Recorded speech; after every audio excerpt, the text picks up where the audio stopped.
चलिए आज हम लोग त्रिकोणमिति के बारे में कुछ जानकारी लेते हैं और सीखते हैं कि त्रिकोणमिति क्या है और त्रिकोणमिति का प्रयोग सबसे पहले कहाँ हुआ करता था।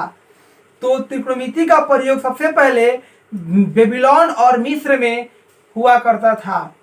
त्रिकोणमिति में त्रिभुज के और उनके बीच के त्रिभुज के भुजाओं और उनके कोणों के बीच के संबंध का अध्ययन किया जाता है। त्रिकोणमिति नीचे डाउन थोड़ा सा है ना। चलिए बच्चों, त्रिकोणमिति में इस त्रिकोणमिति को 3 भागों में बांटा गया है, ट्राई और गॉन और मेट्रॉन। यह त्रिकोणमिति के 3 भाग होते हैं। ट्राई का मतलब होता है 3 और गॉन का मतलब होता है भुजा और मेट्रॉन का मतलब होता है मापना। तो 3 भुजा का मापना यानी कि 3 भुजाओं का मापना, यानी त्रिकोणमिति में किसी त्रिभुज के भुजाओं और इनके कोणों के बीच का संबंध का अध्ययन किया जाता है। तो हम लोग चलते हैं, सबसे पहले त्रिकोणमिति में सूत्र जो अप्लाई होता है, प्रयोग होता है, उसके बारे में देखते हैं। देखिए, इसमें एक त्रिभुज है ए बी और सी, जिसमें सी समकोण है। इसमें ए न्यून कोण है और न्यून कोण के सम्मुख भुजा, न्यून कोण के सामने वाला भुजा यहाँ पर ये लंब है और ये 90 डिग्री जो है लंब के, ये 90 डिग्री के सामने वाला भुजा ये कर्ण होता है। यानी कि न्यून कोण के सामने वाला भुजा लंब होता है और 90 डिग्री के सामने वाला भुजा कर्ण होता है और शेष एक भुजा बचता है तो वह आधार होता है। आधार को बेस कहते हैं, इसलिए बी से करते हैं सूचित। कर्ण को हाइपोटेनियस कहते हैं, इसलिए एच से करते हैं सूचित। और लंब को परपेंडिकुलर कहते हैं, इसलिए पी से करते हैं सूचित। अब यहाँ पर इस त्रिभुज के हम लोग कोणों के बारे में, यदि मान लीजिए कि हमें यह कोण का मान, यह कोण का मान निकालना हो, इस कोण का मान निकालना हो, तो हम क्या करेंगे। तो सबसे पहले इसमें आर्यभट्ट नामक एक वैज्ञानिक ने इसमें अर्धजाया के लिए साइनस का आविष्कार किए थे। बाद में चलकर साइनस का संक्षिप्त रूप साइन दिया गया। तो देखते हैं हम लोग साइन थीटा, जो कि थीटा यहाँ पर न्यून कोण होता है। न्यून कोण के सामने वाला भुजा ही लंब होता है, न्यून कोण के सामने वाला भुजा लंब होता है और ये 90 डिग्री के सामने वाला भुजा कर्ण होता है, शेष भुजा आधार होता है। तो साइन थीटा बराबर लंब बटा कर्ण होता है। लंब बटा कर्ण, इसमें लंब क्या है, लंब जो है P, हम लोग P लिख सकते हैं और कर्ण को H लिख सकते हैं। तो sine theta equal P by H लिख सकते हैं। इसी प्रकार यहाँ पर कॉस थीटा इक्वल लिख सकते हैं आधार बटा कर्ण। आधार इसमें B है तो B लिख देंगे, कर्ण कितना है H लिख देंगे, यानी कि कॉस थीटा इक्वल B बटा H।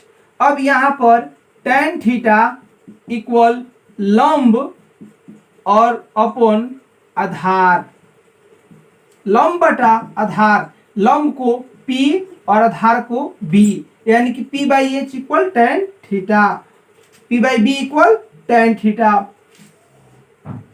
यहाँ पर कॉसेक थीटा इक्वल, देखिए यहाँ पर साइन का उल्टा कॉसेक होता है और कॉस का उल्टा सेक होता है और टेन का उल्टा कॉट होता है।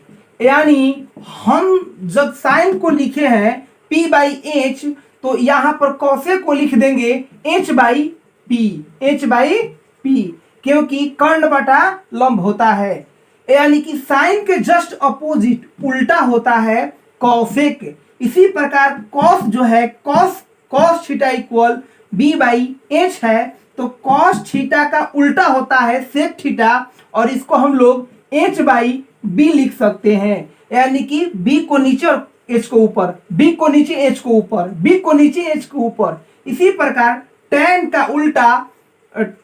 का उल्टा कॉट होता है, तो tan theta equal P by B है, तो कॉट थीटा इक्वल हम लिख सकते हैं बी बाई पी। इस प्रकार हम इसको याद कर लेंगे। देखिए, इसको सबसे आसान तरीका याद करने के लिए क्या करते हैं, लाल बट्टा कक्का से हम लोग याद कर सकते हैं। देखिए, हमें ध्यान देना होगा, लाल बट्टा कक्का का मतलब होता है, एल का मतलब होता है लंब, के का मतलब होता है कर्ण, ए का मतलब आधार, के का मतलब कर्ण, एल का मतलब लंब और एल का मतलब लंब और ए का मतलब आधार होता है। तो यहाँ पर हम देखते हैं एल एल एल, तो एल माने लंब, के माने कर्ण, यानी कि लंब बटा कर्ण बराबर साइन थीटा, लंब बटा कर्ण बराबर साइन थीटा, और आधार बटा कर्ण बराबर यहाँ पर कॉस थीटा, और लंब बटा आधार बराबर टेन थीटा। देखिए यहाँ पर साइन कॉस टेन ये तीनों निकल गया है इसी सूत्र से। बिल्कुल हम इसको जब पलट देंगे नीचे से पढ़ेंगे, नीचे से, तो ई वाला मान प्राप्त होगा। यानी देखिए इस प्रकार यहाँ पर जब हम उल्टा पढ़ते हैं, उल्टा, तो इसका अपोजिट वाला मान मिलता है। जैसे कर्ण बटा लंब बराबर होता है कॉसेक थीटा, जो कि साइन का उल्टा है कॉसेक थीटा, तो साइन का उल्टा हो जाएगा कॉसेक थीटा कर्ण बटा लंब। नीचे से जब पढ़ते हैं तब नीचे से पढ़ते हैं कर्ण बटा लंब बराबर कॉसेक थीटा, फिर यहाँ पर कर्ण बटा आधार बराबर सेक थीटा, कर्ण बटा आधार बराबर सेक थीटा, जो कि कॉस के उल्टा है, कॉस का उल्टा है यहाँ पर कर्ण बटा आधार बराबर सेक थीटा, फिर यहाँ पर आधार बटा लंब बराबर कॉट थीटा, जो कि tan का उल्टा है। तो यह मान जो है सबसे आसान तरीका है याद करने के लिए, ठीक है। तो इससे याद करना सबसे बेहतर होगा। आप लोग याद कर लीजिएगा, और इस तरह इस फॉर्मूला को कभी भूलिएगा नहीं, क्योंकि यह जो परीक्षा की दृष्टि से बहुत इंपॉर्टेंट और महत्वपूर्ण है। चलिए क्वेश्चन हम लोग लेते हैं। यहाँ पर यदि tan A बराबर 4/3, तो कोण A के अन्य त्रिकोणमितीय अनुपात ज्ञात कीजिए। यानी tan A बराबर 4/3 दिया हुआ है, तो इस तरह सबसे पहले हमें यहाँ पर त्रिभुज बनाना होगा। त्रिभुज बना लेंगे, और इसमें tan A यानी कि जो निष्पत्ति दिया हुआ है, यहाँ पर इस निष्पत्ति में जो A है, इसका मतलब कि A न्यून कोण है, तो यहाँ पर न्यून कोण A लिख देंगे। यह हो गया न्यून कोण, और यह B, और यह लेते हैं C। यहाँ पर C जो है 90 डिग्री कोण बनाता है, C समकोण है, अब यहाँ पर हमें A का जो A न्यून कोण है, यह न्यून कोण का अन्य सभी त्रिकोणमितीय अनुपात हमें निकालना है।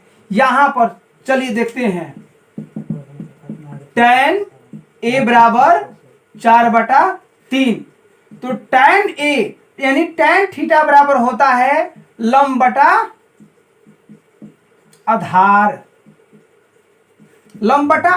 होता है। तो लंब है 4 और आधार है 3, यानी न्यून कोण दिया है A, तो न्यून कोण के सामने वाला जो भुजा होगा, सामने वाला यह लंब होगा, तो यह लंब हो गया 4, और आधार होगा 3, तो यह लंब हो गया, तो यह होगा आधार 3, और यह इसके सामने ये कर्ण है, और यह है लंब, और ये है आधार। अब यहाँ पर हमें लंब मालूम है और आधार भी मालूम है, यानी कर्ण मालूम नहीं है। तो कर्ण निकालने के लिए क्या करेंगे, सबसे सिंपल उपाय पाइथागोरस प्रमेय का उपयोग कर देंगे। इसमें पाइथागोरस प्रमेय होता है, यानी कर्ण कर्ण यानी कर्ण स्क्वायर पार्टिकल इक्वल लंब स्क्वायर प्लस आधार स्क्वायर। अब इसी पर हम लोग रख देंगे और हम कर्ण निकाल लेंगे। तो यहाँ पर कर्ण दिया है ए बी, ए से बी, ए बी कर्ण है तो यहाँ पर ए बी लिख देंगे। स्क्वायर है तो स्क्वायर लिख देंगे, लंब 4 है तो 4 लिख देंगे, स्क्वायर है तो स्क्वायर कर देंगे, प्लस आधार तो आधार यहाँ पर 3 है तो आधार के स्थान पर 3 लिख देंगे और स्क्वायर है तो स्क्वायर लिख देंगे। अब इसको सॉल्व करते हैं। 16 4 चौक 16 3 का 9 यानी जोड़ेंगे 25। यहाँ पर ए बी स्क्वायर है तो ए बी का मान होगा, इधर स्क्वायर है तो इधर आएगा तो यह हो जाएगा रूट में, तो इसका मान होगा, वर्गमूल निकाल देंगे तो 5 होगा। तो ए बी बराबर हो गया 5। चलिए यहाँ पर कर्ण निकाल दिया हम लोग 5। अब आसानी से अन्य सभी त्रिकोणमितीय अनुपात निकाल सकते हैं। यानी एक tan हमें मालूम है, tan को छोड़कर बाकी जो त्रिकोणमितीय अनुपात नहीं दिया है उसको निकालना है। तो चलिए यहाँ पर सबसे पहले tan तो दे दिया है तो इसके उल्टा होता है cot, तो cot को निकालते हैं। तो cot a जो कि a न्यून कोण होना चाहिए, a के सभी त्रिकोणमितीय अनुपात निकालना है हमें। तो cot a इक्वल होगा, cot a बराबर आधार बटा लंब होता है, यानी आधार बटा लंब। यहाँ पर ये जो न्यून कोण है बदल नहीं रहा है, न्यून कोण लिमिट है, यानी कि a न्यून कोण है तो सभी में a न्यून कोण होना चाहिए। तो लंब और आधार और कर्ण सभी में एक ही होगा। तो आधार यहाँ पर कितना है 3 और यहाँ पर लंब कितना है 4, तो यहाँ पर यह हमारा हो जाएगा आंसर, यानी cot a बराबर 3/4। इसी प्रकार और साइन का निकालेंगे, साइन a तो साइन थीटा बराबर होता है लंब बटा कर्ण। तो लंब इसमें कितना है 4 और कर्ण कितना है 5, तो ये आंसर हो गया। फिर इसी प्रकार हम निकालेंगे यहाँ पर cos a, तो cos a बराबर होता है आधार बटा कर्ण। तो आधार इसमें कितना है 3, तो आधार के सामने लिखेंगे 3 और कर्ण के सामने कर्ण का मान लिखेंगे 5, तो 3/5 हो गया cos a का मान इतना। और इसी प्रकार cosec निकालेंगे, cosec a, तो cosec के बराबर होता है, cosec के बराबर कर्ण बटा लंब। तो कर्ण का मान लिखेंगे इसके सामने और लंब का मान इसके सामने। कर्ण का मान है 5 और लंब का मान है 4, तो 5/4 इसका मान हो गया cosec का। इसी प्रकार sec का निकालेंगे, sec के बराबर तो होगा कर्ण बटा आधार। तो कर्ण है इसमें 5 और आधार है इसमें 3 लिख देंगे, तो 5/3 हो गया sec a का मान। फिर से इसको समझा देते हैं।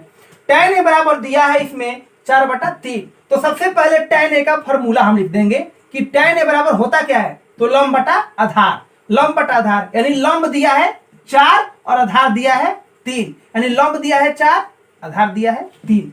इससे पहले हम एक त्रिभुज बनाएंगे a b और c, जिसमें c समकोण है और a न्यून कोण है। यहाँ पर a को न्यून कोण इसलिए रखा गया है कि यहाँ पर निष्पत्ति में जो दिया है tan में a दिया है, इसीलिए a न्यून कोण है, इसीलिए a को न्यून कोण बनाया गया है।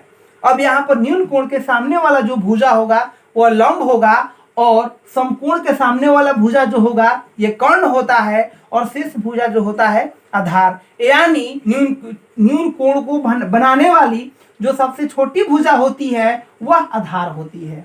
ठीक है, अब यहाँ पर चलते हैं। लंब 4 और आधार 3 दिया है, यानी लंब 4 आधार 3, हमें कर्ण को निकालना है। तो कर्ण को निकालने के लिए पाइथागोरस प्रमेय का प्रयोग करेंगे। कर्ण स्क्वायर बराबर लंब स्क्वायर प्लस आधार स्क्वायर, ये आप सभी लोग जानते हैं और यह पाइथागोरस प्रमेय कहलाता है। ठीक है, कर्ण, तो कर्ण जो है यह ये ए से बी, ए बी कर्ण है तो कर्ण के स्थान पर ए बी लिख देंगे, स्क्वायर बराबर लंब, और लंब और आधार का मान जो है इसमें रख देंगे। लंब का मान 4 है, आधार का मान 3 है, तो 4 का स्क्वायर 16, 3 का स्क्वायर 9, जोड़ देंगे 25, इसका वर्गमूल हो जाएगा 5, यानी ए बी बराबर 5 आ गया, यानी कर्ण 5 आ गया। अब यहाँ पर अन्य सभी त्रिकोणमितीय अनुपात निकाल लेंगे, जैसे tan को छोड़ करके cot sec cos sin और cosec। तो सबसे पहले cot को निकालते हैं। cot a बराबर आधार बटा लंब होता है, आधार का मान दिया है इसमें 3 तो इसके सामने 3 लिखेंगे, लंब का मान दिया है यहाँ पर 4 तो इसके सामने 4 लिखेंगे। इस प्रकार sin a बराबर लंब बटा कर्ण होता है, तो लंब का मान दिया है 4 तो लंब के सामने 4 और कर्ण का यहाँ पर 5 निकाले तो कर्ण के सामने 5 लिखेंगे, 4 बटा 5 हो गया sin a का मान। इस प्रकार cos a बराबर आधार बटा कर्ण होता है, तो आधार का मान दिया है 3 तो इसके सामने 3 लिखेंगे, और कर्ण का मान दिया है यहाँ पर 5 तो इसके सामने 5 लिखेंगे, 3 बटा 5 cos का मान हो गया। इसी प्रकार cos a का मान हो गया कर्ण बटा लंब होता है, तो कर्ण का मान दिया है 5 और 5 इस लिखेंगे, लंब का मान दिया है 4 तो 4 लिखेंगे।